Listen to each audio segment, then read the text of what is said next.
Good morning. It's 9 a.m. and welcome to our Sycamore Township workshop meeting for Tuesday, December the 15th, 2020. Today, because of the COVID-19 pandemic, we are following rules set down by our governor in House Bill 197 and then extended in House Bill 404. We are conducting this morning's meeting remotely. For the record, I'm going to call the roll to show all three trustees are here. Co-chairman Tom James. I am here. Tom Weedman. Present. And Jim LaBarbera, and I'm here. At this time, I'm going to ask Mr. James, Mr. Weedman, Mr. Porter, Law Director Mr. Desai, Administrator Ray Warwick, do you give your authorization for your name to be signed electronically? And I will also give my approval. Gentlemen? Yes. Yes. Yes. Yes. And we'll ask Deepak when he gets on board. He's on board. He's on. Okay, Deepak, do you agree to let your name be signed electronically? Yes. I'm going to make a motion now to approve the December 1st, 2020 workshop meeting minutes. Do we have a second? Second. Comments? A vote, Mr. Weedman, Aye. Co-chairman Mr. James, Aye. and I'll give my yes. I'll make a motion now to approve the December 3rd, 2020 trustee meeting minutes. Do we have a second? Second. Comments? Vote, Mr. Weedman, Aye. Co-chairman Mr. James, Aye. and I'm giving my aye. Well, fiscal officer Rob Porter, you're up now with your report, bills and receipts. Yes, we had receipts of $310,151.41, disbursements of $235,269.90. A complete listing of the bills and expenses is available in the packet. Motion to approve. Second. Roll, Mr. Weedman, Aye. Mr. James, Aye. Mr. LaBarbera, aye. Anything else, Rob? Not at this time. Okay, I noticed that we do have the November numbers. We got those. We thank you for that. I'm going to move along now to Chief Rob Penny with the EMS fire report, COVID-19 update. Chief? Good morning, everyone. Morning. Couple things. Since the last meeting, they have added 110 additional names to the quarantine at home roster, and they have removed 88.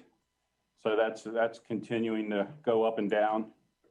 The other thing is I'm filing for reimbursements of the amount of $279,187. And this will be for the money that, or the items that we bought from March 1st to July 7th before we received our first CARES Act funds money. So we have the opportunity to get reimbursed for all those expenses from the March 1st. So I'm putting that in probably in the next couple of days, and hopefully we'll see something from that.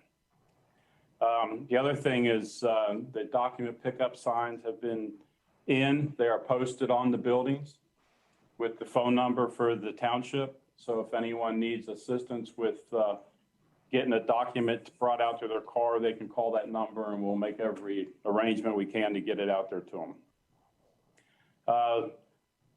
I'm getting a lot of information, going through a lot of steps now on the vaccine. We are going to be receiving the vaccine to the department. I ordered 75 vials, so we'll have some there.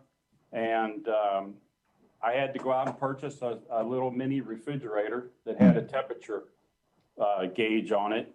It's required. The only way they will leave the vaccine with us is that we have the proper refrigeration for it and that it's allocated strictly for that. It can't be used for anything else. So it was a relatively inexpensive refrigerator to buy for the benefit out of it. So as soon as we get word on the vaccines, this morning I got a agreement that I have to sign off on to accept the vaccine. So get that in. As soon as we get them in, we'll be in we'll be prepared to go ahead and start giving vaccines out to our guys. So, Chief? yeah. Hey, Chief. Mhm. Are all of our guys interested in the vaccine? I would imagine, but I'm not exactly sure. Tomorrow at 10 o'clock, I'm doing a webinar meeting on the vaccines. So I'm hoping to ask some questions and get some information, because some of our guys have had the COVID. So I don't know if they would be eligible, or if we should still give it to them. That I'm not sure of. So I would imagine most of our guys are going to want it, Okay. especially after being exposed to, the elements that they are every day. But I'm not sure. I'm still not sure if the guys that had the COVID, if they should get it or they need to. So I'm hoping to get that information tomorrow in the meeting. Okay. So Thanks. the only other thing I have is I just received this morning, so we weren't able to put it on the agenda, but Hamilton County is reallocating money from from communities that did not get it encumbered, did not get use their funds, and we are eligible for $145,570 from Hamilton County. The only thing that we would need to do is appropriate that money. So when we do get it, we will be able to use it. And I'm hoping Ray can kind of shed some light on how we would do that. Well, here's how we're going to try to do it.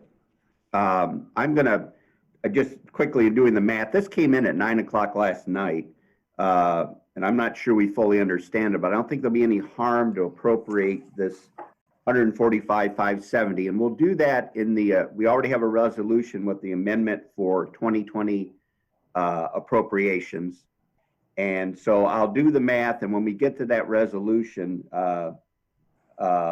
I'll add that amount in, and then I'll add Deepak. Then can the trustees pass the resolution with the caveat that the math has been changed per me adding the 145,570?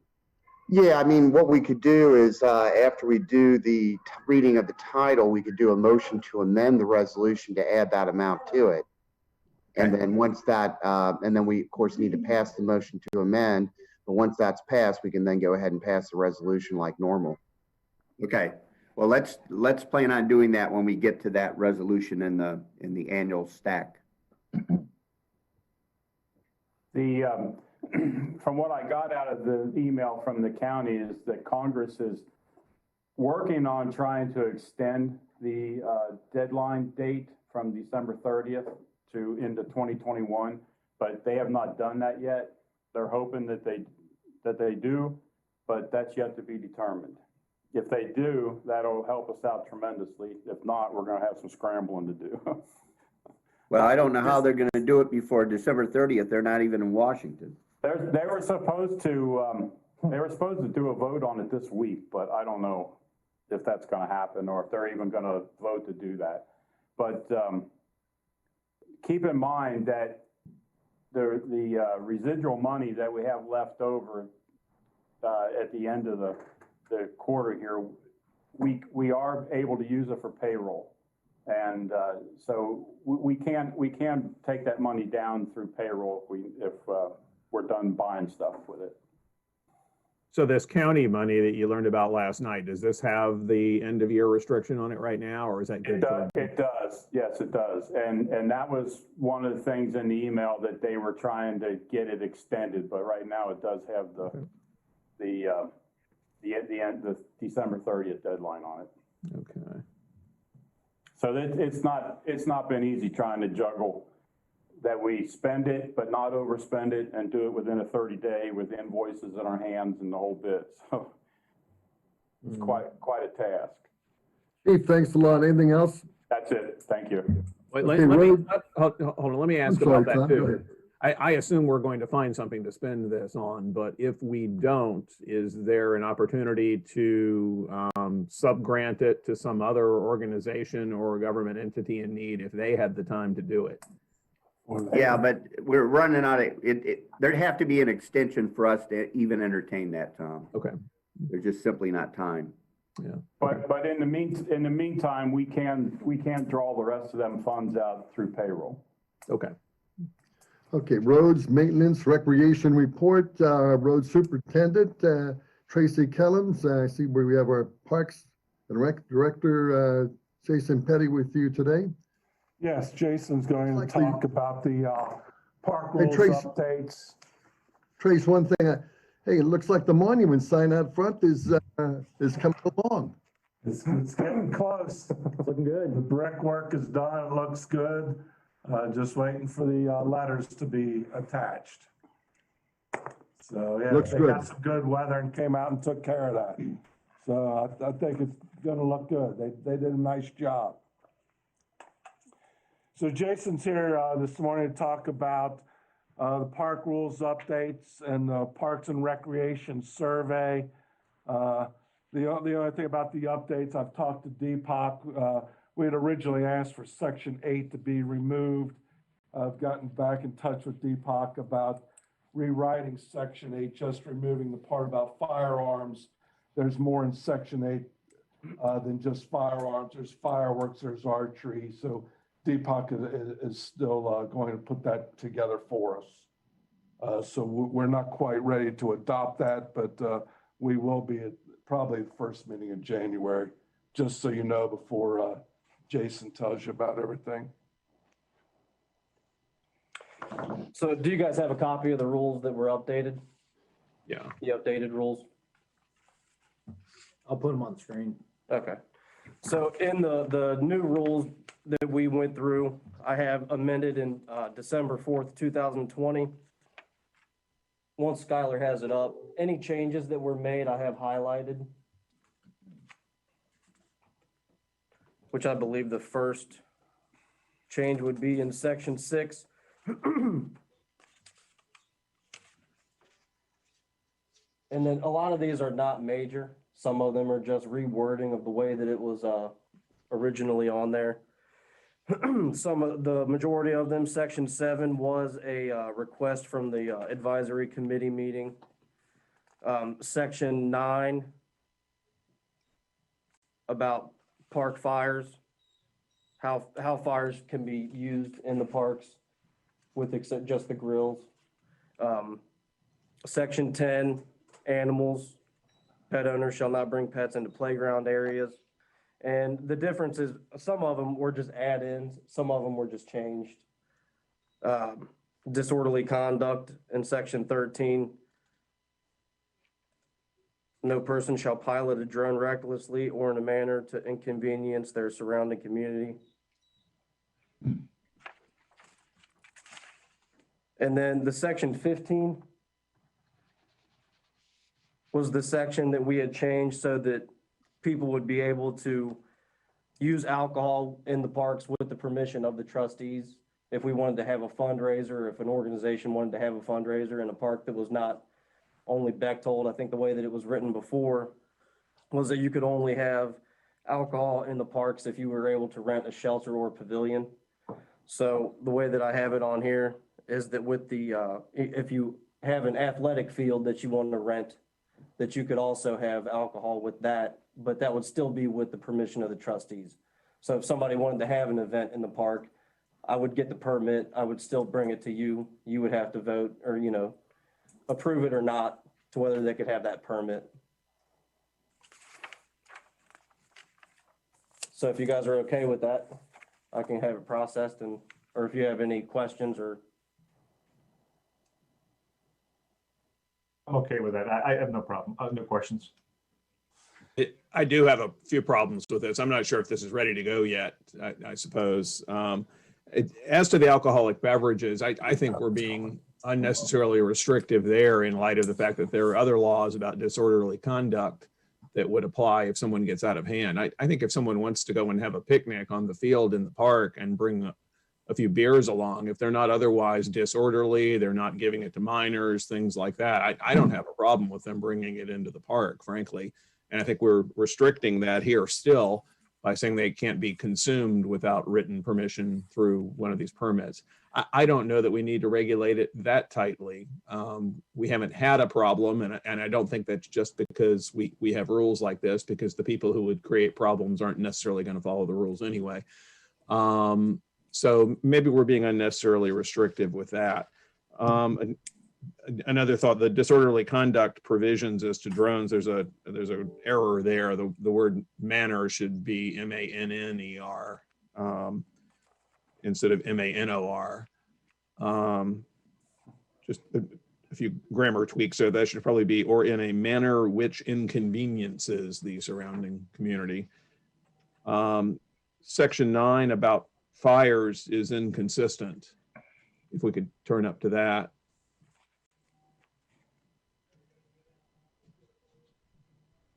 We say no person shall start a fire in the park, and then we immediately contemplate them having fires in grills and other places.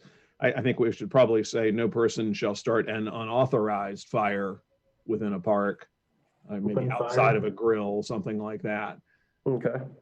And I got feedback from one of the Parks Committee members about some of this, and the member suggested maybe you guys might want to have another meeting just to talk through some of this and the survey we're going to talk about a little more before we get around to approving it as a board. I think there's time to do that with it being winter anyway. And I know we haven't looked at the survey yet, but I just thought I'd bring that up now. So those are my comments as to the rules right now. I'd still like to take a little more intensive look at them after these things are in there. Can't be stored in an unauthorized container, something like that. Okay. Yeah. So, Okay. And so, I mean, this is good. It's just, it still needs a little tweaking, in other words. Yeah, I'm fine with that. Some verbiage from you, from Doug. Yeah, you can get it. About, Yeah. And as far as the drones go, I know the trustees have had conversations before about drones. Are you satisfied with the language in there about the drones? I am. The FAA is already regulating drones pretty heavily. I mean, anything over 250 grams. So we're talking about a pretty tiny drone is heavily regulated. You're not allowed to fly those over people. You know, they have to be within eyesight. There's so they have to be registered. Oh, really? Oh yeah. Okay. So the park survey that we came up with, then this is, like I said, this is Wait, definitely. Jason, I'm sorry to interrupt again. Yeah. Since because of my alcohol comments, I would be interested to hear the other trustees' thoughts on that, because we should give you some guidance from the board as a whole, not just me, as to that. Tom, I agree with you 100% on what your comments are. And I also got an email from a couple of members of the committee who wanted us to table this so that they could look it over again, this and the survey.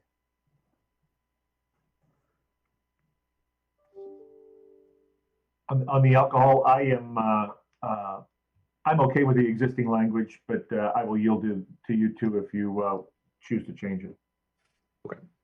Thanks. Okay. Sorry to interrupt, Jason. I just thought you might want to hear from each of us on that. That's fine.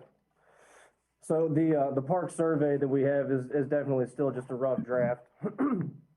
There were a few add-ons. I did speak with some of the members of the committee and put on, I was going to put on tennis and pickleball also to the activities that, you know, would you like to see these activities in the parks? I didn't know if you guys had, or have you had a chance to look at this before? Yes. And did you guys have anything that you would like to see added to it or changed, or?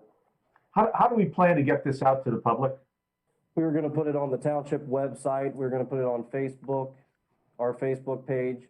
And I think it was also possibly gonna go out in the township newsletter, but I was still gonna talk to Beth about that.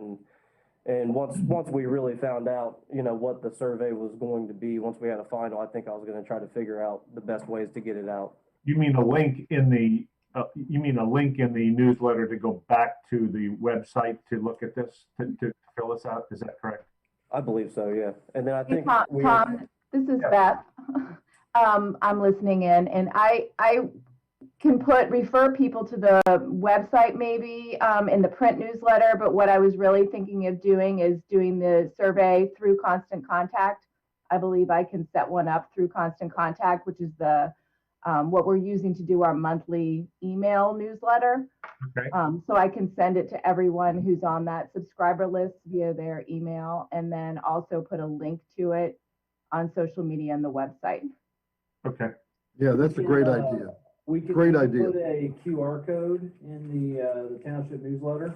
So somebody just put their phone up to the, to the paper newsletter and it'll just take them to the survey. So I guess the most important thing is to try to get objective information off this survey, that we try to figure out an avenue where we can get it, we can get the access to everybody, and not just those people who are on Constant Contact or those people who are going to yoga on Sundays or whatever, because then we'll probably get skewed information otherwise if we don't get to everybody. So that was the point I was trying to make. But I think it's a good idea to have some kind of link in the newsletter that brings people back to the website if they choose to participate in the survey. Mm-hmm. Here's a suggestion too. Jason, I know you had the signs made for yoga in the park that you were good about getting out in key areas for people to see. When we've got the survey ready, maybe we should print up a few of those signs, put the QR code on it also, and some link letting people know we're taking a survey, go to the website, whatever, and put that at a few key intersections too, maybe at Larchview and Plainfield and in front of the park and in various places around the mall and up north and so forth, so that people driving by, it might get their attention. Okay. So did you guys have anything that you'd like to see added on to the survey, or any questions about the survey itself? Not yet for me. And again, I understand this is a work in progress, I guess. Is the committee still working on some other questions for it? For right now, this was pretty much what I came up with one of the committee members, Mr. Stanley, has helped putting it together. I sent it to the committee. They all seemed like they were pretty pleased with it, aside from the few add-ons that one of the members had that they wanted to see added on to it. So I think everybody was, for the most part, okay with it. Mm-hmm. Some of these, like which park is your favorite, maybe asking people to rank parks in their order of, which is their favorite to least favorite, something like that might provide a little more useful information. Let me suggest too, you're probably going to run into a lot of people who, maybe the ones who respond to this will know where all the parks are, but I suspect there's a good number of our residents who couldn't tell you where some of these parks are. It might be useful to have location information on here when you're naming them, or at least at the beginning, have an introduction saying, these are the parks we have in Sycamore Township. Here's a quick overview with a quick blurb about each one before you lead into the questions. I think one of the emails I got was they didn't like question number 14. They wanted that removed about senior citizens, and I don't know why, but somebody said, well, I thought you said to take that off of there. So that's number 14. So I don't know. I guess you guys are going back to another meeting, and then you'll look this over again and bring it to us. Yeah. But it's a great start, Jason. I appreciate this. Yeah. All right. I guess one other thought about this too, just the question I have, would you like to have a nature preserve with walking trails in Sycamore Township? I think the answer to that's going to be yes to most people, but the question is, what does that cost? And that comes into this too. Should the township dedicate financial resources to constructing access to things like that? Those are questions that may be worth asking too, because you might get a different answer there if people realize it's going to cost a significant amount of money to do it. So think about that too in formulating the final version of this. I'd love to have a nature preserve, but if it's going to cost us millions of dollars, on the other hand, I'm happy to go walk through Red River or through Indian Hill or something like that, Mm-hmm. I agree with you, Tom. I thought that was a loaded question also when I saw that. I mean, everybody's going to say yes. Yeah. Nobody's going to say no, we don't want it. But yeah, Mm-hmm. I mean, it would require a lot of work and a lot of money. So we need to quantify that somehow. Yeah. Maybe word it, would you use it? Yeah. We do have an area, and I guess we've already done a study on it. Didn't know that. I saw it recently. The land is 16 acres out by School Road. So. Yeah, and it would be very costly, Jim. That's Very nowhere, expensive. that's Absolutely, nowhere I know that. near, that's nowhere near ready. I mean, that's very rugged in there.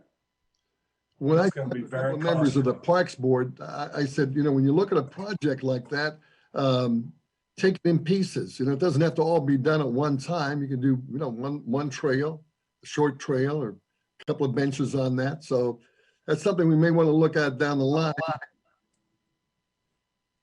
Future consideration. Why are we holding that property? Was it purchased originally to become a nature preserve that would be accessible to the public, or was it purchased simply as green space, or was there a plan for it? That's before my I time. believe it was purchased as green space.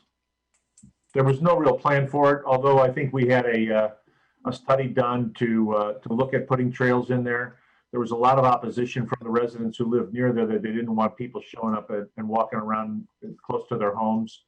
So, and the other thing was it was very expensive because the topography there is not real friendly to putting in established trails. So a combination of all that, it was basically, it was purchased pretty much for green space.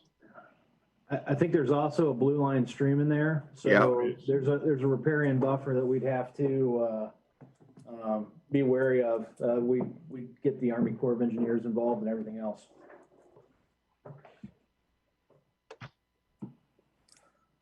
And I've spoken with the committee about the possibility of just going in and just making trails, just walking trails, not having parking lots and buildings and bridges, that sort of thing. If it was just regular walking trails that we had, I told him that might be a better option to look into, to, even have volunteers that could come in and help clear the trails just for a hiking path. But that was just one of the ideas that we had come up with in discussion. Are we able to do that in conformance with the ADA these days, or do we actually have to pave a 6-foot wide path if we make a path? I don't think so. We'd have to check our liability all around, having volunteers make paths and having, paths just made quickly. We'd have to make sure we know what our liabilities are. Unfortunately, in today's world, there's just no easy way to do it. Yeah, maybe some of the committee members, I think, do have some expertise, I guess, with ADA requirements. Maybe they could look into that as part of any recommendations the committee is making this year as to feasibility as opposed to desire for these things and what the law might require and potential costs to make some recommendations to us one way or another. I can definitely bring that up in the next meeting. Thanks. I believe in the original paperwork, if you go back, there was talk of making that, walking area, benches and that. And if you look back at that drawing that they had from the engineers, it definitely was involving that. And you're looking at 16 acres, so we possibly do something back there.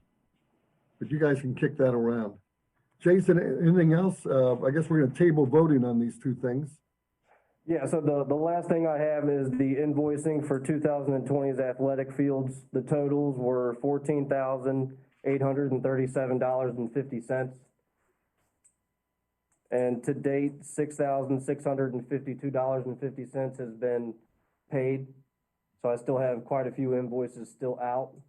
And keeping in mind, the majority of all of these are just from June on, because all of the permits that we had from March till June, we pretty much none of those people were able to have any of the permits because we had everything shut down. Question about that too. Some people sent me some emails about this recently, and I'm wondering what the status is. I know for a while Moeller had been using our ball fields at Schuler Park for their practice. I understand they're now undergoing fundraising to build a new baseball practice facility of their own, but they're also promoting online that they're actually using a facility on Grooms Road, I think, in Blue Ash now Is that in addition to ours, or are they still using ours, and are they paying rent even though their lease expired years ago? Yeah, then anytime they get a permit, they still pay for all their field use. I believe they've used our field and Groom's field the entire time Schuller's been open.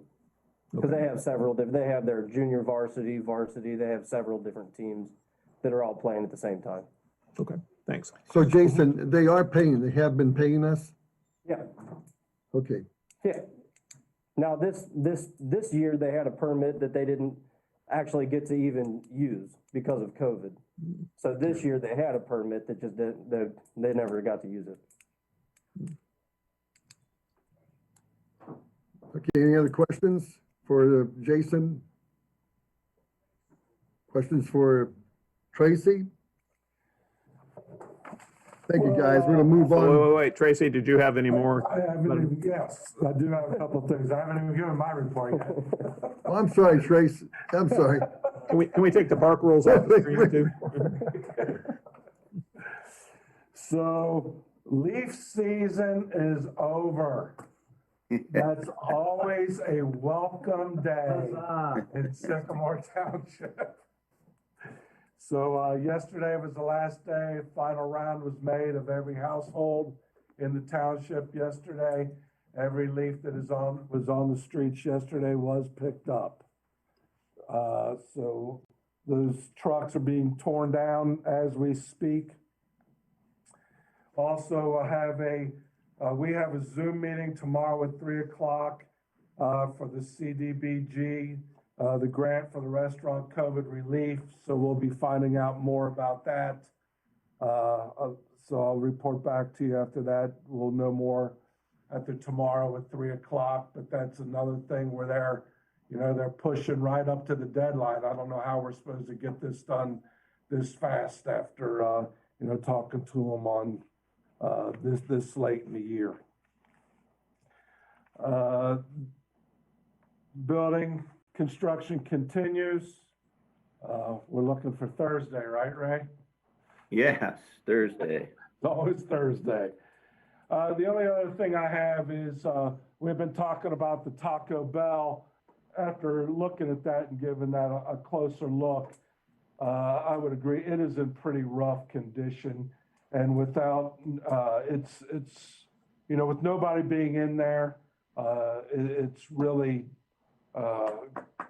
rapidly falling apart. And without knowing a time frame of what's going on there, I believe we would be throwing money away to try to do any kind of repairs on that building. So I think the best thing is to go ahead and tear that down. I contacted 4 people. I've only received 2 proposals. And one is substantially cheaper from the Robert Jacobs Incorporated Company at a cost of $9,640. I would say that we should move and accept that bid. He can do it within the next 2 weeks. The problem is we've not been able to get Duke to remove the gas yet. They've removed the electric. We've had Waterworks cooperation, but we're still working on Duke to get the gas shut off and the meter removed.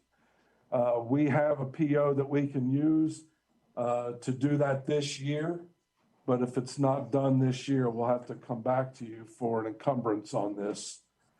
Because if Duke doesn't get that done, we can't move forward yet. Any thoughts on that? I'd like to see it come down. I think it's an eyesore. I'm for doing what you're doing. Trace, move forward. I agree. I think it's, and that price is a great price, by the way. Yeah. Yeah, it's almost half of the other one I got, which was very comparable to all the other demo quotes that we've gotten on the other buildings that we've done. So, Do we know Robert Jacobs? Do we know these guys? well, I have not done work with them though, but the guy that I'm working with used to work for Pavement Management, who has torn down many things for us. He has moved companies, and Robert Jacobs apparently has their own dump, and that's why they can save so much on dumping costs and decrease the price. Okay. And we've already had all the studies done that we have to do for that, so, they're ready to roll as soon as we get that gas meter out of there.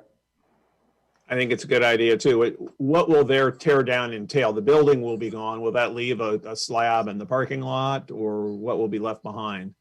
The parking lot will remain, the slab will remain unless it gets too torn out during demolition. If that happens, they'll just remove it and fill it with soil. Okay. And And is then there- the dumpster surround will also be removed. Okay. And is there a sign out front still for the old Taco Bell, or a sign pole? I don't even remember. I'd have to look, I don't believe there is. I don't mean, think there is. No. I don't think so. Yeah. Okay. Of course, we still have the Billboard.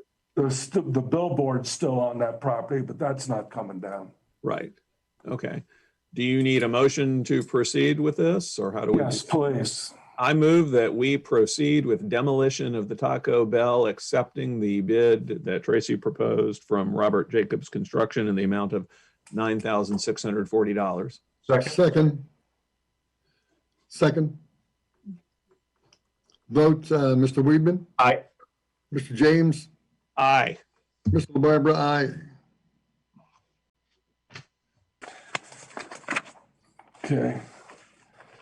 Really, that's all I have for today, unless you have any other questions for me. Hey, Trace, I think he didn't mention, but I think we found out yesterday that we're going to get 110,000 Yes. grant. Yes.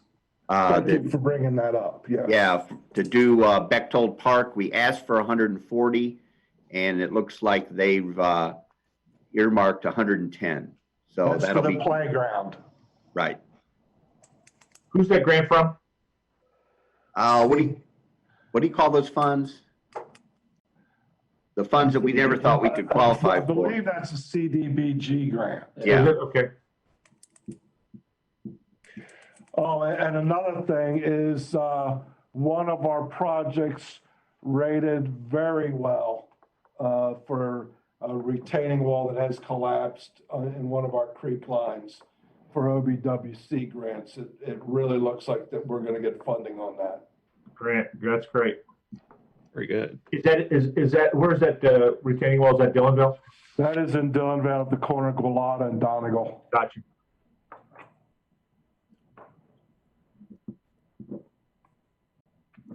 So, hey, how's that building behind the admin building that was going to be finished in November going? Check with us Thursday. Yeah. Thursday.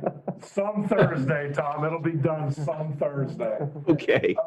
It's still slow. They're pouring concrete sidewalk today, but there's still a lot of work to go there. Very disappointed in this contractor. Their attention to this project has not been good at all. We have another meeting tomorrow about it.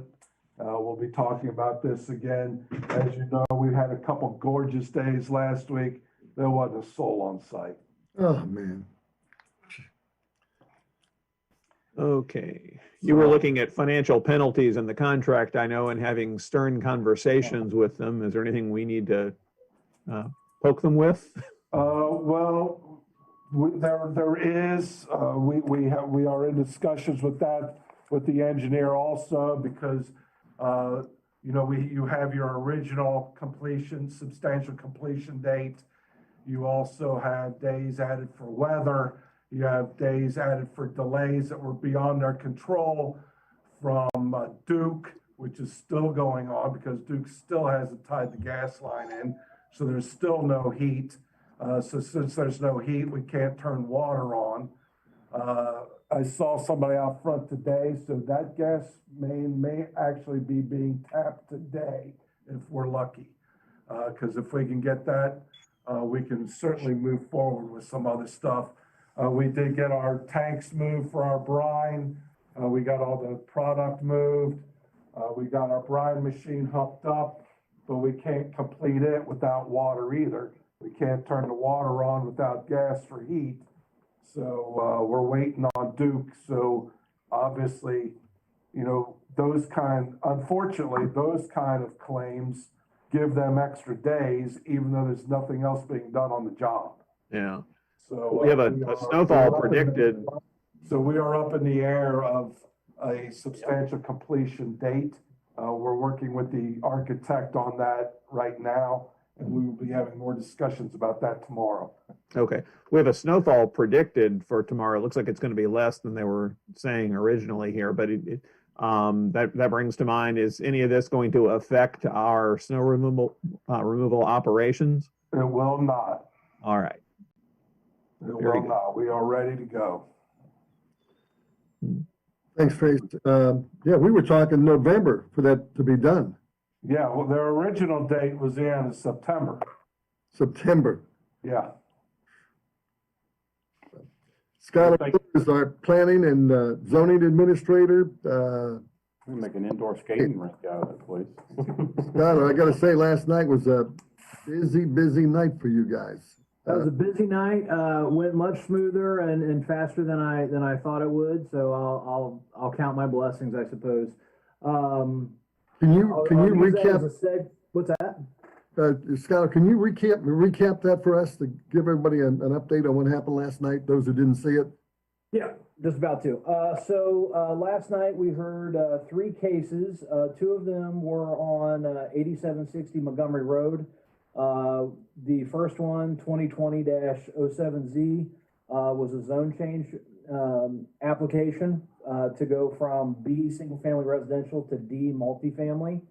And along with the zone change application, there was a PUD1 proposal. So we had approximately 50 people on our Zoom meeting last night. I take that back. I think it was 45, including staff and our law director. With that being said, I think we had approximately a dozen residents that were actively speaking and voiced several concerns with the development. This was a 22-unit multifamily project on approximately 2.5 acres. So while the density was considered moderate, the zoning commission determined that was still too dense for the area, not in keeping with the Montgomery Road corridor. So with that being said, they are making a recommendation to the Board of Trustees to deny the zone change. Because they're making a recommendation to deny zone change, they decided to table the PUD review until after the trustees make a final determination. I'll get back to timing in just a minute. The other case that we had, 2020-09P2, that was at 8469 Blue Ash Road. This is the old, I believe it's the Damper and Louvers Company building that was built, I think 1949, 1950. It's currently being used as a multi-tenant space for a variety of commercial uses, everything from woodworking to photography to general office space. There's a new tenant that was proposed for the southernmost unit on the site. That was DoorDash. They were going to have kind of a convenience store commissary of sorts, where DoorDashers can come pick up supplies for residents in the area and deliver those. The zoning commission voted to consider that and approve that or made a recommendation to approve that with a couple of conditions. One concern that they had that they're asking the trustees to consider is evening and late night, overnight operations. It is proposed to be a 24/7 operation, and that area is certainly mixed use. We do have some commercial and light industrial, but we also have single family homes that are right across the street. So that's with that being a recommendation to the board, that's going to give the applicant enough opportunity to put together a presentation and address that with with you. With those recommendations being presented to the trustees, we have approximately 30 days to hear those. The January 19th meeting is falling outside of that, approximately 35 days from now. So I am requesting a special meeting in order to facilitate those public hearings and potentially decision on these two items. I have spoken to Ms. Debbie Campbell, who is going to have some checks, a check run for us, and we are proposing January 12th as a possible date. That'll give us enough time to properly notice and advertise for these public hearings and still fall within our window.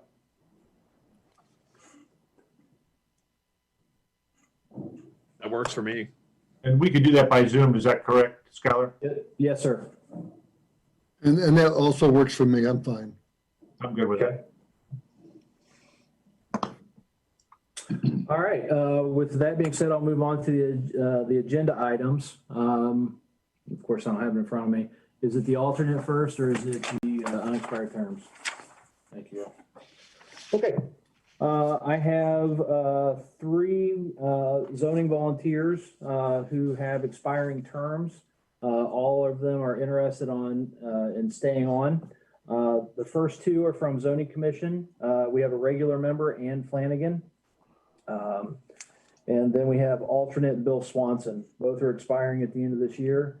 And I'm requesting that that their terms be renewed. And then from BZA, we have Mr. Steve Schultz. So all 3 of these members are attending regularly. I think their input in these meetings is extremely valuable, and I appreciate their support and participation. I just speak up for Ann. Ann and Bill both do a fantastic job. I've watched many of their meetings, and I totally agree with you on that, Skylar. I did go through the 3 resumes that we had for BZA, and I think Steve Schultz is a good choice. Steve Schultz is on BZA already. Yeah. I think to move him up, correct? No. He'll stay. No, he's been on board. He was on with me. You're thinking of Michael Schwartz. That's what I'm thinking of. I'm sorry. No problem. What's Michael's last name? Schwartz. Yeah. That's what I was thinking of. I'm sorry. Yeah, you're right. No problem. So, yeah. Scott, I'm on board with you. Okay. Yeah, same here. I am too. Good members. Yep. Yeah, I've had to manage a lot of zoning commissions, BZAs throughout the years, different communities. I truly believe that Sycamore Township is blessed with the quality of the volunteers that we have for these boards. They are orders of magnitude a higher caliber than I've seen anywhere else. So we are truly blessed. So. We need a couple of motions, Skylar, on both for the board terms and then for picking the alternate for BZA. Okay. So Mr. Swanson is our alternate. That is a 1-year term. The other 2 are 4-year.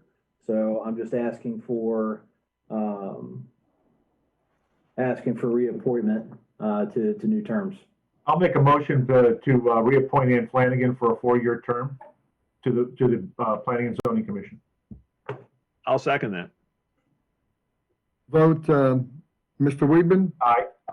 Mr. James? Aye. Mr. LaBarbera? Aye. I'll make a motion to appoint Bill Swanson as the alternate for a 1-year term to the Planning and Zoning Commission. I'll second that. Vote, Mr. Weedman? Aye.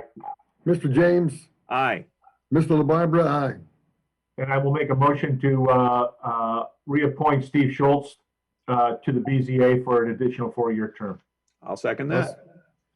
Vote, Mr. Weedman. Aye. Mr. James, Aye. Mr. LaBarbera, aye. Okay, next on the agenda is the appointment of a BZA alternate. I sent a formal recommendation to the board late last week. We have so following the resignation of Mr. Jim Eichmann, we moved Ms. Tracy Hughes to the regular member position to fill that unexpired term, which now leaves our alternate vacant. So we did advertise this online on our website. We put notice out in the township newsletter, and this time around we received three applications, resumes, what have you. By far, Mr. Michael Schwartz was the kind of unanimously agreed upon candidate with township staff. Mr. Schwartz comes from a planning and zoning background. I'll be honest, he's been practicing planning since before I was born. So I have every expectation that he's coming to us with a wealth of knowledge, and will be a true asset to the BZA. So I look forward to working with him. He was also he's shown interest over quite a long period of time. He's been looking to volunteer in the township. He was actually part of the application process for the earlier vacancies that we had this year. So I'm glad to have an opportunity to get him on board. I'll make a motion to appoint Michael Schwartz as the alternate to the BZA. And I will second that. Mr. Weedman, vote. Yeah, I just want to say, I looked at the resumes on these candidates as well, and he definitely, in my opinion, was the best candidate for this job. So I'm glad that everyone seems to agree on this. And I vote aye. Mr. James, I would agree he is the best candidate. I do want to express appreciation to everyone who reached out to the township about potentially becoming a Board of Zoning Appeals member or alternate here, and we encourage everyone's interest in that. But Mr. Schwartz by far is the best candidate for this position, and I vote aye. and I'll throw my eye in there and also say how pleased I am that we selected Mr. Schwartz and that he's stepped up to do this.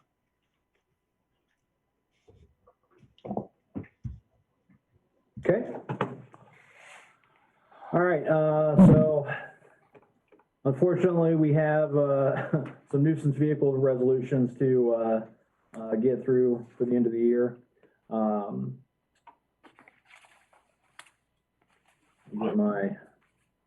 got a little lag here. Hang on a second.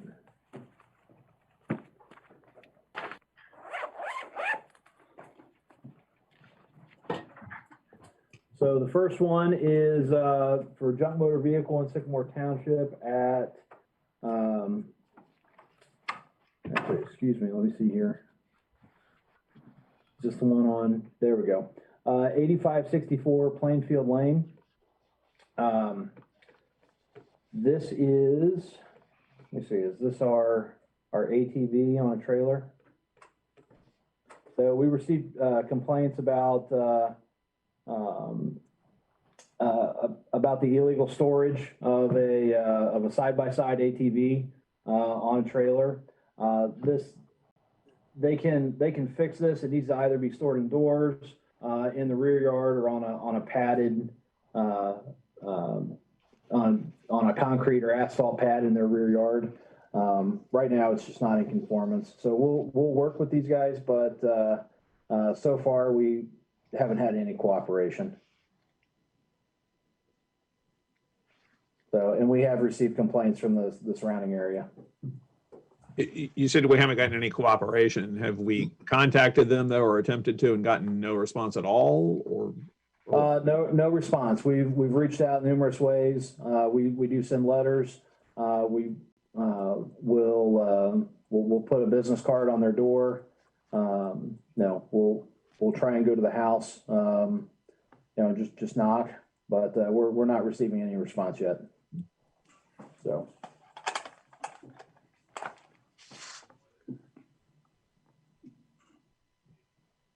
Okay, I do have a resolution for this.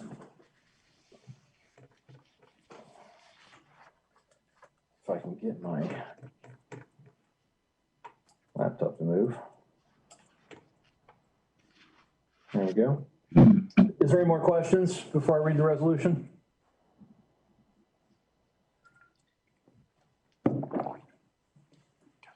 No? Okay.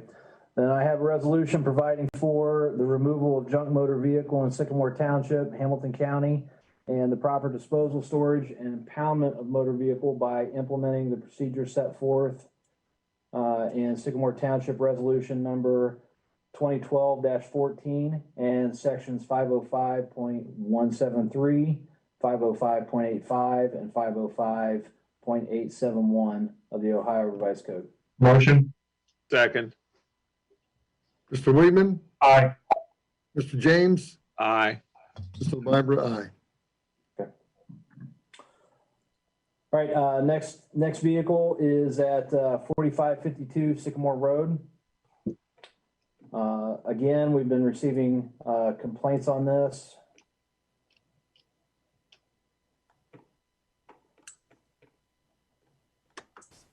Out of state vehicle with expired tags. It's been on the kind of right here on the front of the property for quite some time now. We're just trying to get movement on these and try and get get these issues in compliance. Skylar, what street is that on again? It's Sycamore. Okay. Is that in their driveway? No, I think that's actually That's out on the right street. away. It's on the street? Yeah, it's on the street. How long has it been there? Couple months, I believe. It's also got expired plates, so Yeah. even the duration might be a moot point.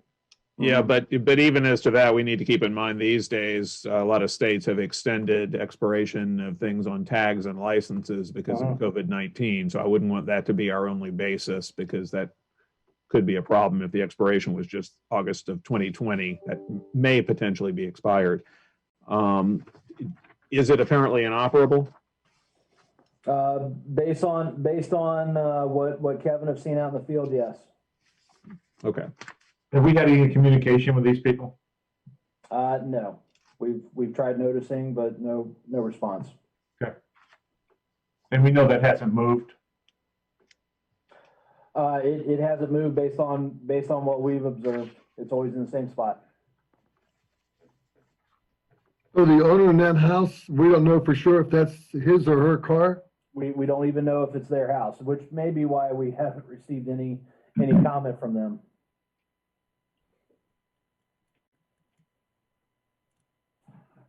So it's hard to tell from the picture. Is this clearly on the street, or is this partly in their yard also? It's probably straddling, but this is just past the. It's in the right of way. Right away. It's not on the street, but it's in the right of way. Yeah. Okay.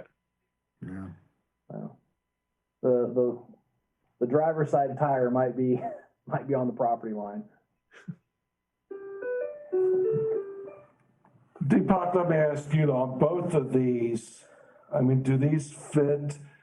Even the other one that was just parked in the yard, is that our resolution says junk vehicle. Do these qualify as junk vehicles? As long as we've got the definitions in our code that say that, things where they appear to be inoperable, expired tags, missing tires, non-functioning headlights. So as long as, and Skylar, I'm sure you're familiar with the provisions of the code, as long as we can check those boxes, then we're good. Yep. No, and we'll do everything we can to verify those before before we take physical action on site. Now, the copy of the resolution I'm looking at, and I was looking at my printed one, not the screen, but for the year, make, model, color, and plate, it's got the plate filled in. Year 0, make, model, color aren't filled in. Is that something essential to a resolution as to this, if we've got the plate number to clearly identify what it is anyway? I mean, I think for good practice, we would want that information filled in if we could. Yeah, honestly, I actually saw these, I did see this filled out to some extent. I don't think we had the year. Can we get the VIN number? Can you read the VIN number? We ought to be able to run something out of the plate from the sheriff's office. Yeah, we may be able to. Yeah. I mean, you know, I'd be okay with the VIN number if we can't, you know, get all the other specifics, but I mean, Tracy's right. We ought to be able to run the plates and get all the info we need. Okay. Yeah, why don't we hold up on this one? What do you think? Is there any urgency to this based on complaints or snow removal impediment or anything of that sort? Well, there are active complaints, but you know, it's something that the residents in the area have been dealing with. I'm not going to say that there's an immediate health or safety issue. Well, here's this. Unless it's going to impede snow removal. I mean, I'm comfortable. It might get plowed in, but we can still remove the snow. Yeah. Here's a suggestion. We may have time before the end of the meeting. It's not like this is far away if it's on Sycamore Road. Can Kevin or someone run out there and see if you can get a VIN number? I'll see if we can. If not, then Run the plate. we can Just put run the plate while we're on. Run the plate. Yeah, run the plate. It's 12th also. We're meeting on the 12th. I'm comfortable just punting this one next month, if that's all right with you. Okay. Anything else, Skylar? Let's see. No, for right now, I think that's good. We are trying to wind down our COVID projects right now. I know Debbie and Chief are looking forward to make sure that we've reconciled all of our purchases and we're audit proof as much as possible. So I'm going to continue to work on those and assist with that project. Other than that, that's all I have. Any other questions for Skylar? I think I may have asked this in the last meeting, but this charrette process on the Taco Bell Pep Boys area, has anything further happened with that in the last several weeks at least? How's that moving? So we've received a 90% draft just yesterday, actually, from Market Metrics, our economist. So I'll be getting that out to the trustees here soon. And we're currently working on scheduling and pacing for our focus groups. So I've had initial contact with Jay Stewart, and we're getting together soon. Okay, Tom, any other questions, Tom? Not for me. No, thanks. All right, Law Director report. Sycamore Township's Law Director is Mr. Deepak Desai. Good morning, gentlemen. Thank you, Mr. Chairman. Just a couple items this morning. Update on our applications for tax exemptions.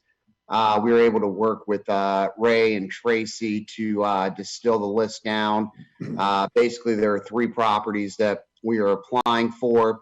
The addresses are 4316 Sycamore Road, 7783 Montgomery Road, and finally 8622 Plainfield Road.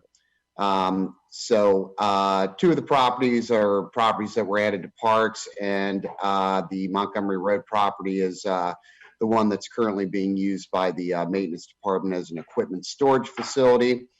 So it would seem we would have good chances of getting the folks in Columbus to agree that those are public purposes, but we probably won't know until sometime next summer. But those applications, I believe, are with Ray and Mr. LaBarbera. I think they're just awaiting your signature. so we could send them in. We do need to get them in before the end of the year. So maybe perhaps after the meeting, if you can sign them, if you haven't already, we'll get those in. Stop by the township, whenever it's convenient. The Mueller, I'm sorry, are there any questions about the applications for tax exemptions? So 7783, that's Pep Boys, the old Pep Boys? That's the old Pep Boys, Mr. James. Okay. Yeah, so that's an important one that we get an exemption on, because I believe we paid somewhere around 3.4 for that, if I remember correctly. Yep. So that's a very important one. But again, with the use of the maintenance department for its equipment storage, I'm optimistic we'll get it determined to be a public purpose. So the other matter I have, the infamous Mueller Kathy Willis BZA appeal. As you may know, Magistrate Birding upheld the Board of Zoning Appeals decision to grant Mueller a conditional use permit to build a parking lot on property adjacent to Kennedy Lane. That was appealed by Miss Willis, who is the appellant in the case. We argued that in front of Judge Dinkelhocker. A few weeks ago, Judge Dinkelhocker issued a decision upholding the magistrate's decision, confirming the BZA's decision to grant the permit. So long story short, we've won the appeal at the lower court level.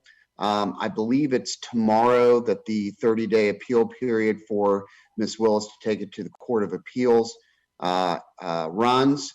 I expect she will do that just to preserve her right. But it's also my understanding from talking to Mueller's attorney, Mr. Barrett, that he and the attorneys for Ms. Willis are engaged in discussions to hopefully settle the matter, which I have been encouraging since the beginning of this appeal. As you know, we're going to defend the BZA's decision, but at the end of the day, really, we'd like Mueller and Ms. Willis to both be happy. If they can resolve the matter to their mutual satisfaction, that's a win-win for everybody.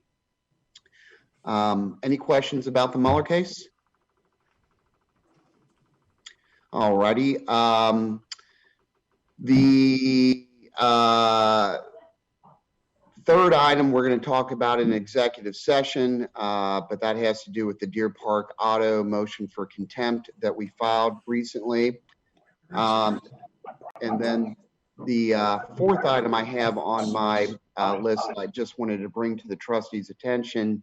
I believe Kevin has spoken with Rob Butler in our office. Apparently there's a resident in the township who is building without a permit. Kevin or somebody from the department had a conversation with him about the need to get a permit, a very nice conversation. And he politely told him that there was no way he was going to comply with the law. So I'll be talking to Skylar and Kevin about that more, but we may be filing an injunctive action seeking that resident to comply with our permit requirements. Any questions about that? Approximately where in the township is that? I will have to defer to Skylar or Kevin on that.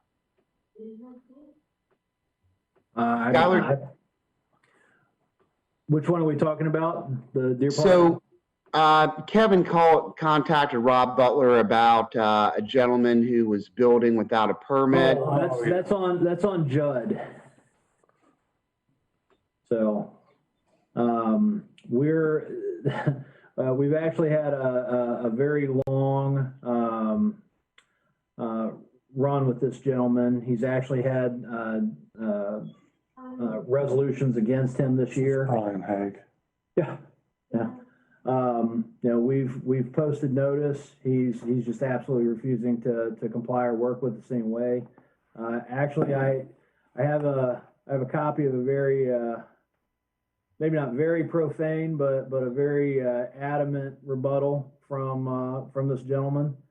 He's refusing to cooperate or recognize any township authority. This is an Alamo situation for him. And we have a long history with this gentleman. Yeah. Okay. He told us where we could put our resolutions.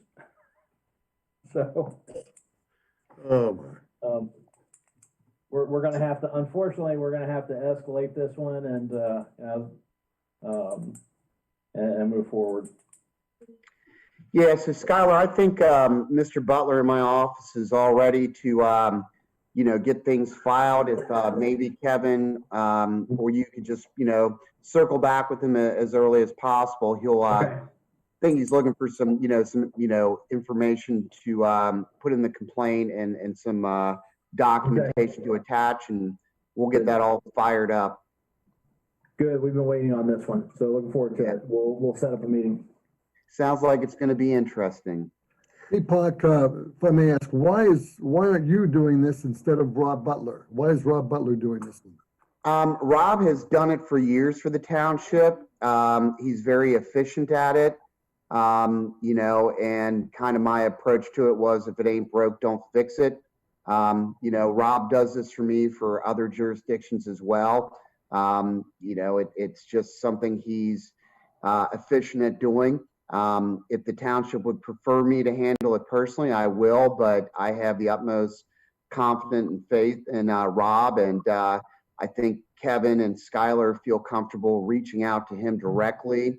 It removes me as the middleman. It reduces legal fees because I then don't have to be the conduit for here's what we're trying to accomplish. And really, Mr. Chair, it's the way that I would like the township, and I encourage all of my municipal clients to look at my firm. I'm the law director, but we have a team of attorneys ready to assist you. Everybody's got a different skill set, and I encourage different departments and personnel to feel free to reach out directly to my colleagues and engage them in the services that they know they can provide. But I would certainly defer to whatever the board would prefer in terms of me handling it versus Mr. Butler. Okay. Makes sense. Thanks for explaining that. Yeah. My pleasure. We're happy to work with Mr. Butler. We've been working with him on Deer Park Auto. It's worked really well. Okay, Deepak, anything else? That'll do it, Mr. Chair. Thank you. Thank you. May I ask a question of something he raised that actually it's a question for Mr. Miller, on the other hand. It's back to Moeller, because I know there's been discussions with Moeller and with neighbors recently about lighting there and light covers and light meters now. And I understand, Skylar, you or Kevin went out and measured the light spill at the property line and determined it was compliant. But since then, I've seen an email from one of the neighbors who bought his own light meter, and his seemed to show it wasn't compliant. Has anything else happened, or have there been further discussions or action? Yes, I actually spoke one-on-one with that resident. We've actually been trading emails back and forth over the weekend. We did some changes to our settings, and we were able to get a reading that was more consistent with what the resident was showing. It's borderline violation from that standpoint. However, there are other sections of the resolution that talk about light glare and the horizontal visibility of the bulbs to require shielding. I've since again talked to representatives from Moeller, and they're supposed to be actually angling those down or shielding them. That was supposed to happen yesterday, so we're going over after this meeting to check on that. So, very good. And I did follow up with that resident, so we've been in close and constant contact. Okay, thank you. Mm-hmm. Okay, Mr. Ray Warwick is up next, our township administrator, and looking at the list, you've been very, very busy. We have the various year-end resolutions, but the first thing I'd like to do is go over the budget, if I can figure out how to get this up. Yeah.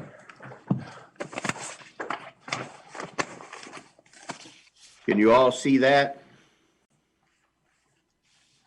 Yes. I just Yes. put up a spreadsheet. This is the total recap of the budget. I'd like to point out a couple things because it's got some moving parts to it.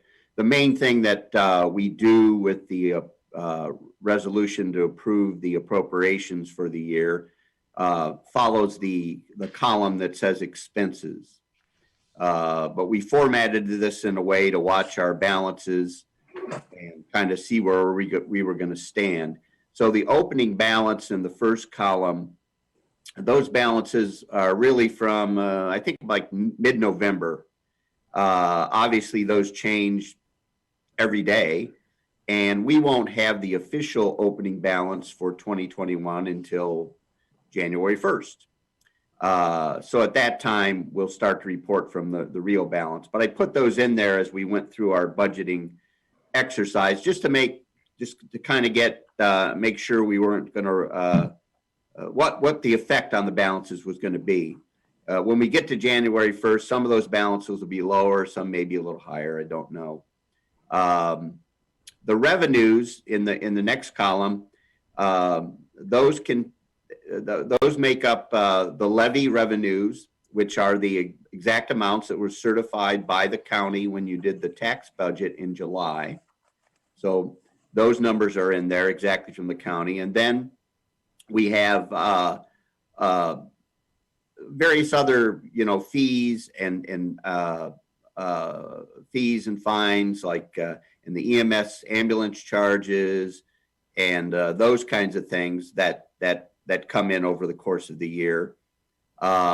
Also, what's reflected in those revenue lines is any money that has been transferred or will be transferred from the JEDs. And our approach this year is to move that money in the beginning and get it properly appropriated and let all of the spending that has been done out of the JEDs be managed by the department heads.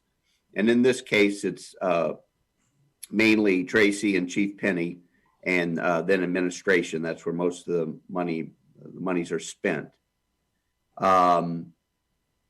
So those revenues, those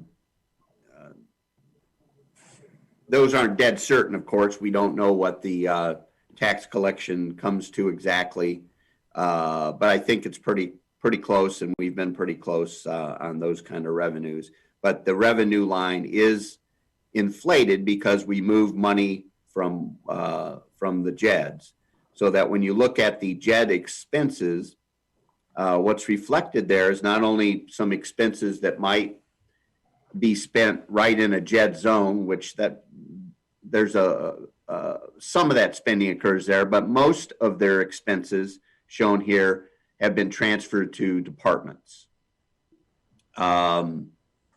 So the appropriation amount that we'll be asking you to consider and pass today is $52,032,171. That appropriation amount then will become our budget, our spending portion of the budget that we will load into the first 3 months into bucks and then the full year into UAN, so we can start marking or judging ourselves against budget. The budget will be put in monthly, basically on a divide by 12. So the monthly budgets aren't going to be that accurate because the divide by 12 isn't going to work for everything. I would be hopeful next year that we would have a better handle on our budgeting and be able to straighten some of that out. But certainly the year-to-date budget that will flow also as we report back to you each month, that will tell us really where we stand with respect to budget as we move throughout the year. The net column doesn't look so hot because it shows that we're going to use up $9 million of our reserves. However, I would point out that it really isn't. We've got some huge one-time only spending in the expenses. We have in these appropriations, we are asking for $5 million to be appropriated, and that has to do with that 25% of the TIF dollars that we can use due to the COVID situation. So we are earmarked in this budget $5 million. That doesn't come, that isn't close to the 25%. We could use more, but Tracy has sketched out the program. I think it was just short of the 5 million. And I think our challenge is still going to be the capacity of contractors to be able to get that work done. So I think we're comfortable just earmarking the 5 million for now. We've got 3,775,000 in this budget under the idea that we would retire the debt on the maintenance building we're building behind here, and there's also some road money in there. I think that that's been set up on a 1-year roll, and every time we roll it, it costs us money to do that. And the plan would be to get the 3.7 million out of TIF dollars, and I believe we can do that. So I would be suggesting to the board that maybe we retire that portion of debt. The other piece of debt is about $700,000, and that's that old bond that we have that's carrying a 6% interest. So we can get rid of that. So that's what's built in. So that comes to 9.4, almost 9.5 million of what I would say are one-time only asks or one-time only spending.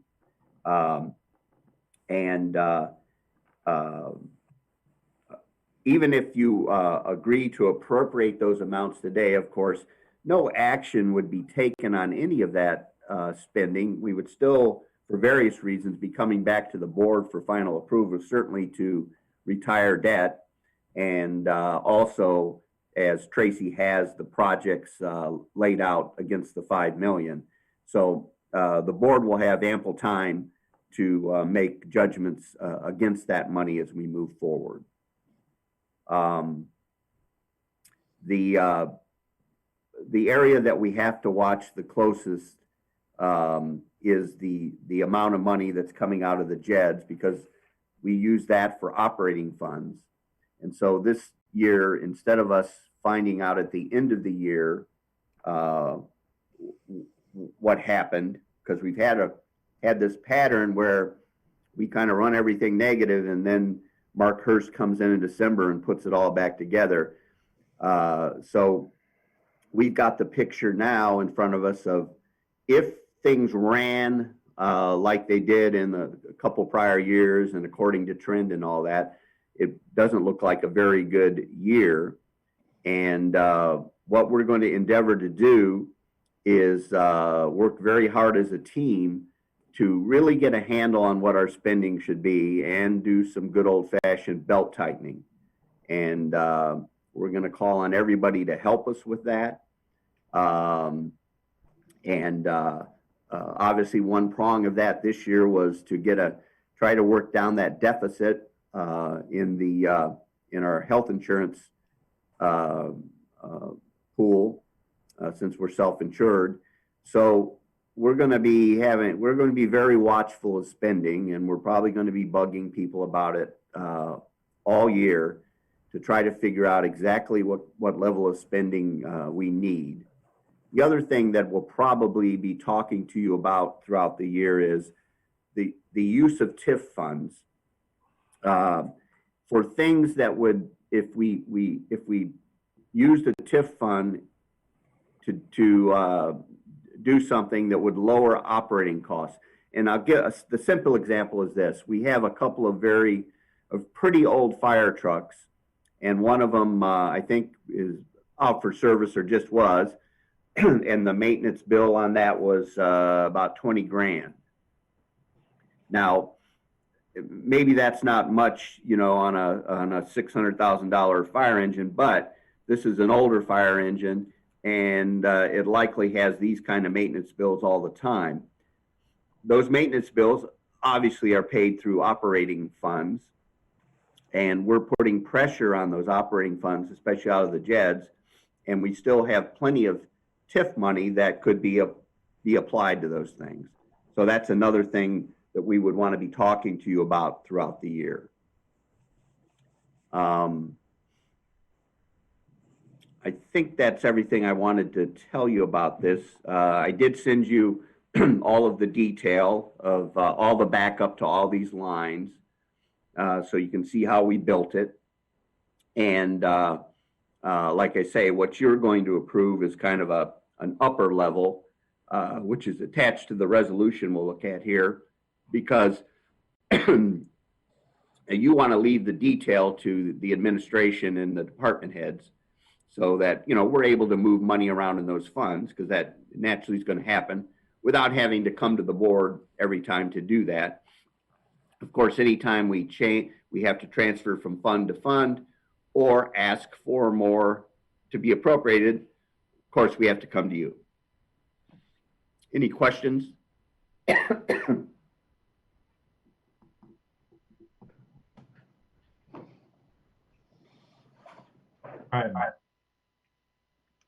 Okay. I'm going to try to unshare my screen, Skylar, if I know how to do that. At the top, or, yeah, that's Mr. Ebel might be able to just kick you out. No, I just did it, I think. Oh, okay. All right, good. If you'll put the resolutions up and we'll work Yep, through not a them. problem.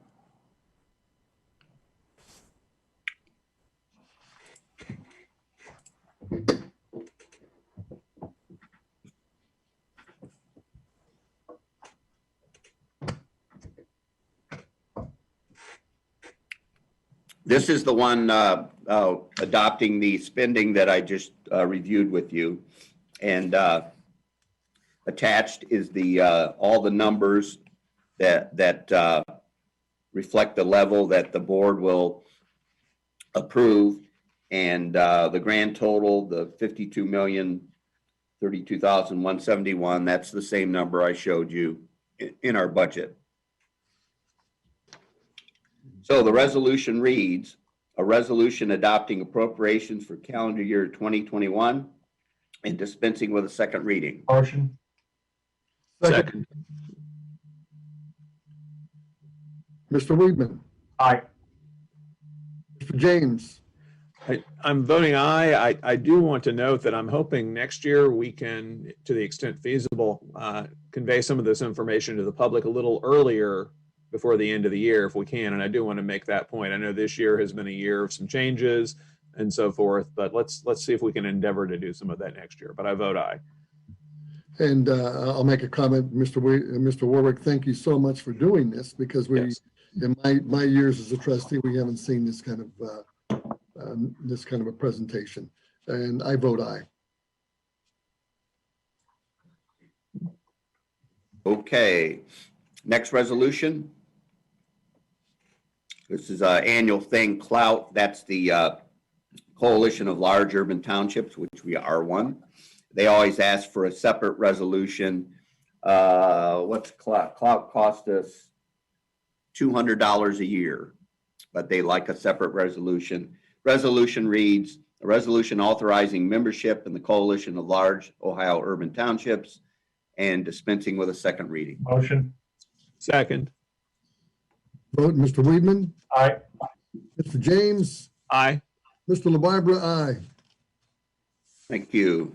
Next resolution is for, it's a little redundant because it's got CLOUT in there, but also for the Hamilton County Township Association dues, which I think those are $450 annually. And the resolution reads, a resolution authorizing payment for association dues and dispensing with a second reading. Motion. Second. Mr. Weedman, Aye. Mr. James, Aye. Mr. LaBarbera, aye. All right, this next one is the amending the appropriations for 2020. This is what we talked about earlier. And so I guess, Deepak, we need a motion to amend the resolution before we do it. Is that how to do it? So go ahead and do a first reading. Go ahead and read the title. Okay. But after you read the title, we'll need a trustee to make a motion to amend. Okay. Resolution amending 2020 appropriations, dispensing with a second reading and declaring an emergency. Motion. Second. And I will make a motion to amend to include the $145,570 that's the added available funds. I'll second that. Mr. Weedman, Aye. Mr. James, Aye. Mr. LaBarbera, aye.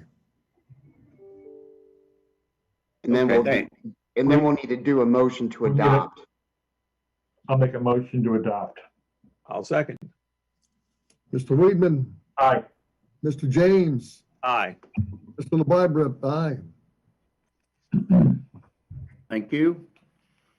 Next is, we asked the county auditor to give us advance payment on our taxes. I think we've done this annually here, so we're doing it again.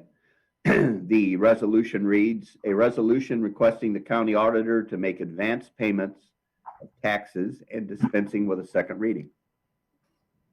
Motion, Second. Mr. Weedman, Aye. Mr. James, Aye. Mr. LaBarbera, aye. The next resolution is retaining Donlin and Miller. I don't know, Deepak, do you want to make any comment before I read the title? What is Service Pro? Not necessarily. I mean, this is a resolution we do every year. If there are any questions, I'd be happy to answer The resolution reads, a resolution retaining the law firm of Donlin and Miller as legal counsel and retaining Deepak K. Desai, an attorney with Donlin and Miller, as the township law director, dispensing with second reading and declaring an emergency. Motion. Second. Mr. Weedman, I do have just, well, go ahead. Sorry. Go ahead. go ahead, Tom. Just a bit of discussion for reference for the public, for anyone who might be paying attention to the meeting here. The amount being paid as the fixed fee under the contract essentially to Donlin and Miller is higher than last year. On the other hand, we are requiring that it covers more meetings than last year as well, because we have shifted our meetings from one evening, 2 morning meetings to 2 evening meetings a month and occasional workshops. Last year's arrangement only covered 12 evening meetings a year as part of the base rate. Now we're incorporating up to 24 meetings essentially as part of the base rate, which for the public's reference leaves the township actually coming out ahead in terms of what hourly billings might have been otherwise. Traditionally for workshops, Mr. Desai's firm has been billing hourly for appearances at those. So this is a better deal, although on its face it's a slightly larger amount than before. And I did want to make that clear for the public. And I vote aye. And I'll vote aye also. Okay. Next resolution, once again, an annual resolution that sets the fiscal officer's salary, which is actually set by the state of Ohio. Currently, the fiscal officer's salary is $32,161, the annual amount. The resolution reads, a resolution setting the township fiscal officer's salary and benefits and dispensing with a second reading. Motion. Second. Mr. Weedman, Aye. Mr. James, Aye. Mr. LaBarbera, aye. Next is a resolution establishing the mileage allowance for township employees. We use the IRS, whatever amount that is. I don't know that they've published 2021 amount yet, but whatever that is, that's the amount that we adopt, or the amount that we use. The resolution reads, a resolution establishing mileage allowance for township employees, providing for reimbursement expenses, and dispensing with a second reading. Motion. Second. Question. Weedman, Question. Sorry. I have a question. We have a fleet of township vehicles. So could you explain what sort of things vehicular usage by township employees might be reimbursed for? And I assume going to conferences, things like that, or what are we typically covering for this? Yeah, we don't use it very much at all because we do have those vehicles, and whenever possible, we try to use one of those vehicles. Okay, thank you. Okay, Mr. Weedman? Aye. Mr. James? Aye. Mr. LaBarbera? Aye. Next is resolution for the compensation of the trustees. Once again, this is set by state law. Mr. LaBarbera and Mr. Weedman will earn $22,676.04 in 2021. And Mr. James, since he came in at a different time frame, will earn a little bit more. He'll earn $23,475.96. The resolution reads, a resolution providing for compensation to township trustees and dispensing with a second reading. Motion. Second. Weedman? Aye. Mr. James? Aye. Mr. LaBarbera? Aye. And finally, separate to the regular benefits that are afforded to the trustees, like health insurance and the like, they also get some life insurance. And this resolution provides for that. And the life insurance amounts vary. The benefit payout varies according to age. The resolution reads, a resolution providing insurance benefits to the township trustees and dispensing with a second reading. Motion. Second. Question, Yes. just because you didn't read this part, but the resolution indicates that this insurance is provided in an amount no greater than those provided to full-time employees of the townships as to the medical and dental insurance. But the life insurance, is this also in accord with the benefits provided to other employees? It is not. The trustees' insurance is life insurance is higher than the employees. Is this something that's already been in effect each year in the township? This does not reflect an increase in any way as to before? No, it's the same contract that we've had. Okay. I know there are certain legal restrictions on voting on your own compensation to increase it beyond certain amounts provided in state law. I just want to make sure this is in accord with what's gone on before and with what state law provides. Mr. Desai, are we good with that? You're muted, sorry. The only restriction is that I believe it can't be more than 50,000, and I did speak to Mr. Warwick about that. So, Mr. Warwick, correct? We're in compliance with that cap, correct? Yes, and the benefit it reduces over time, so yeah, it doesn't have a chance to go up. Right, and just Mr. James, I took a look at both the life insurance and the group life insurance and the group health insurance statutes.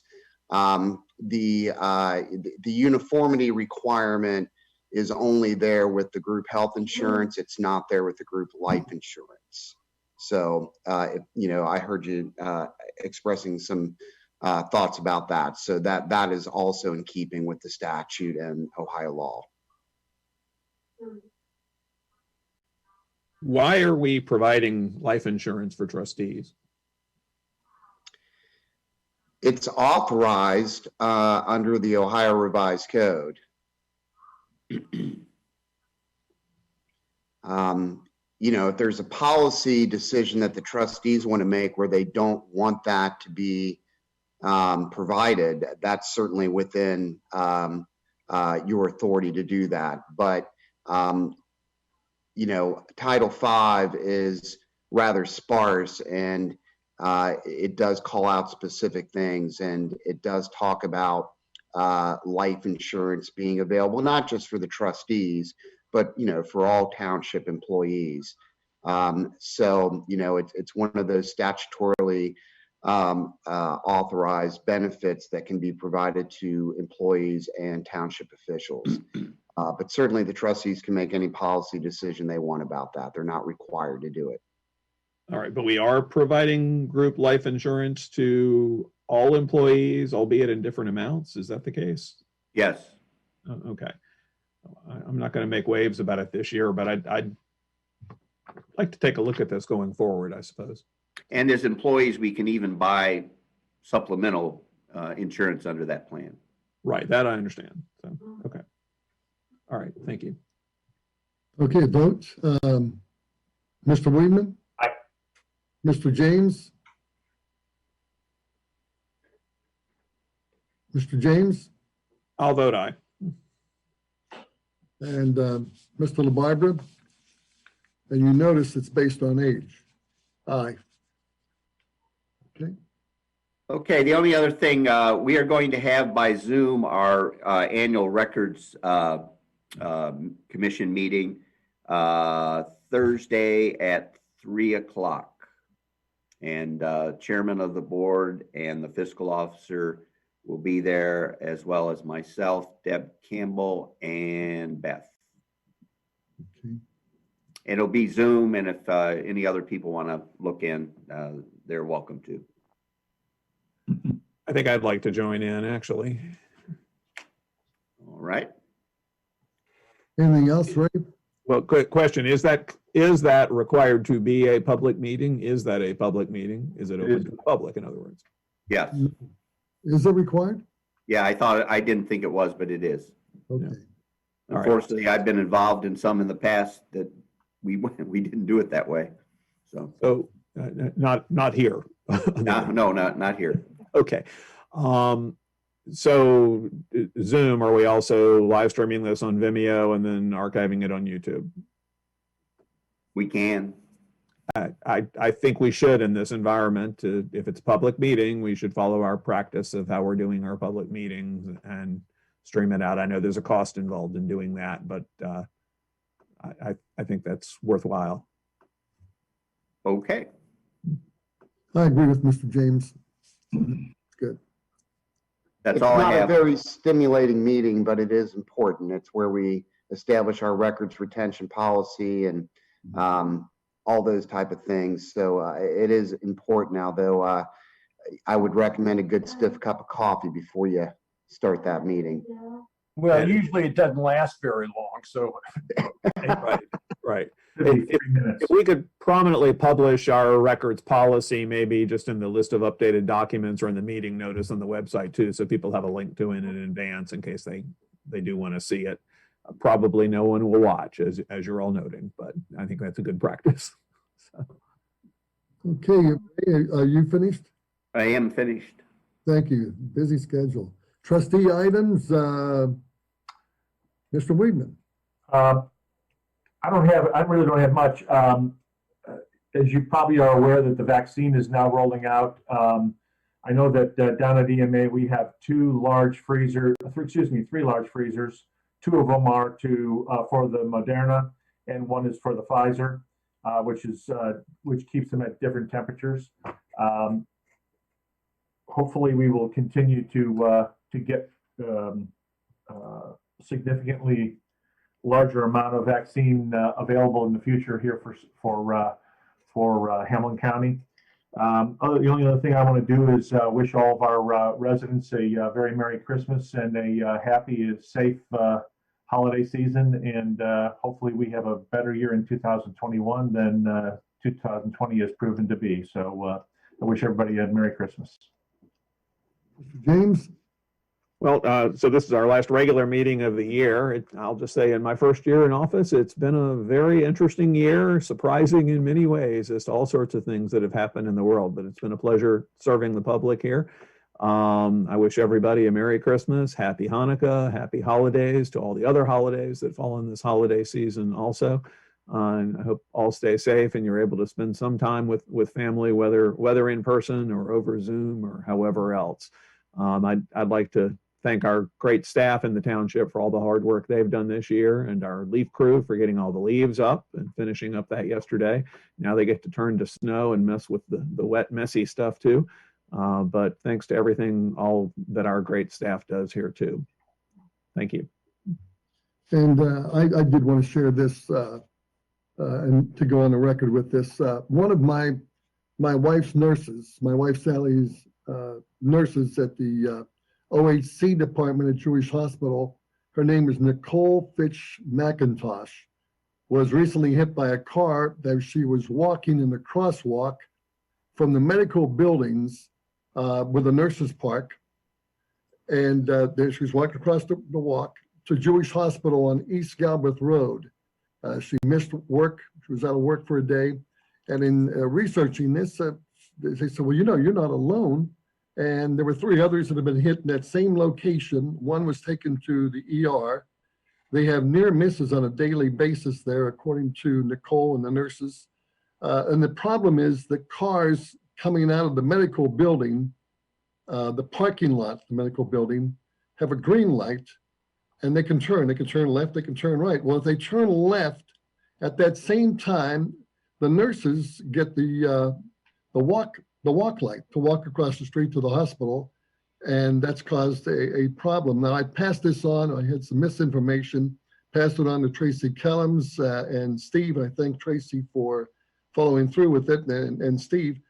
I know it's a county road, and Tracy has talked with the county, and I appreciate Tracy getting on top of this, and I know that they need police reports, and I just want this to go on the record, and hopefully something will be done in that location. And again, I want to join my fellow trustees in wishing everybody a happy holiday season, a Merry Christmas, and prosperous New Year. And let's hope that 2021 is a much calmer year. Announcement changes. The Parks Advisory Committee meeting for the 28th, I understand, has been canceled. The next township meeting will be Tuesday, 7 o'clock, January 19th, 2021. For scheduled meetings, events without changes, see the calendar on our township website. And at this time, I'm going to make a motion to adjourn to executive session with Law Director Deepak Desai as permitted by Ohio Revised Code 121-22 to consider the compensation of a public employee or official. I'm inviting the 3 trustees, Mr. Warwick, Mr. Kellums, Mr. Porter, Mr. Miller. Do I have a second vote on this? Mr. Miller's not in the executive session. He's not on this one? Okay. No. Do we have a second? Second. And a vote, Mr. Weedman, Aye. Mr. James, Aye. Mr. LaBarbera, aye. And I'm also making a motion for a second executive session with the same people as Mr. Okay, that's permitted by Ohio Code 121-22 to discuss pending litigation. And Mr. Deepak will be in that meeting. Do we have a second vote? Second. Mr. Weedman, Aye. Mr. James, Aye. Mr. LaBarbera. We have the 2 executive sessions. Am I correct? That's right. Okay, time is now 10:48. We are now leaving our regular meeting to go to executive session. So those of you who are attending, you should see something come up on your screen here shortly. Okay. Mr. Chair, could I just make a quick comment? Yes.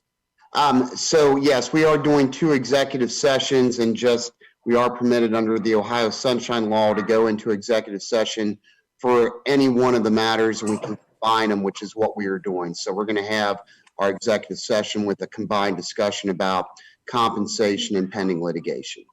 Thank you, sir. May I note one other thing before, one other thing before we leave this part of the meeting, if anyone's watching. You indicated the next meeting is January 19th, but recall we also discussed a special meeting on January 12th, which the public should watch for too. Thanks. Is that going to be at 7 o'clock, the 12th? Or Yes. Well, what time do you want the public hearing to start for the 2 zoning cases? We typically do those the hour before the regular meeting, but with this being a special, it's your discretion. Do you want to just do those at 6 o'clock, guys? That's fine by me. Okay, so the 12th, the meeting will be at, Get them done in an hour. is that all right with you, Mr.? We went, let me think. We went 2.5 hours with the first case last night. Okay. Mr. Miller was indicating it may take more than an hour. Starting at 6 works on my schedule, but consider that many members of the public may be interested in our public hearing on this because of that timing. Is 6 a good time for them? We should consider with people's work days. These days, that probably is okay, but thoughts? I think 6 is better. Six is fine. I think Yeah. 6 is fine. There Yeah. are townships that have meetings that start at 6. It was, Weigh in on that? it was well attended at 6 o'clock last night, so Okay. I have confidence it will be for you as well. 6 works for me. Okay. And we should have a very light agenda for the trustees after that. I mean, we're gonna pay some bills. You've got that leftover vehicle nuisance. There might be a couple other things, but I would anticipate a light agenda. Okay, we're officially leaving our meeting, going to executive session at 10:50.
Should be able to hear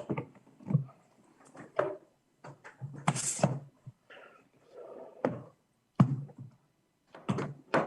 We are now back in the regular session of our Sycamore Township workshop meeting.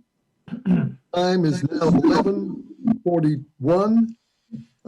Has our stream started again? Yes. Okay, sorry. Should I start over again? No, you're good. Okay. So we're back in regular session. The time is now 11:42 at our Sycamore Township workshop meeting. Comments? You have to take attendance. Oh, yeah, Mr.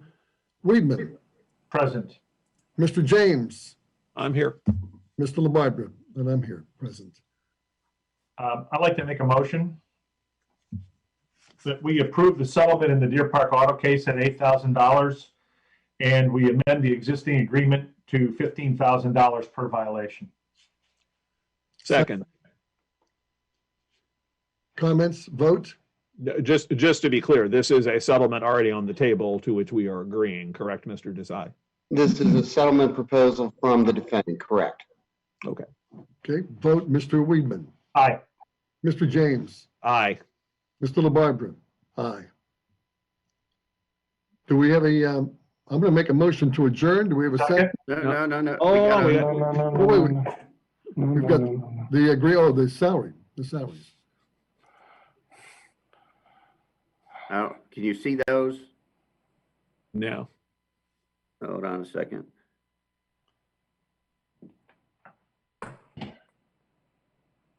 How about now? Yes. Yes. Yep, we can see it. Okay, there's the resolution See it over there. with the changes as discussed. Mm-hmm. Yeah, so you still get the green bunch, but Yeah. Okay, you gonna read the resolution, Ray? I'll read it. A resolution establishing rates of pay and benefits for township employees. Motion? Second. Vote, comments, vote, comments, any comments? Just a comment, we value our township employees very much, and we've had discussion as to raises for them at various rates, some of them based upon performance and expectations and past performance as well. But we have a great staff that does great things, and we just lost the resolution on screen, it looks like, but this reflects that.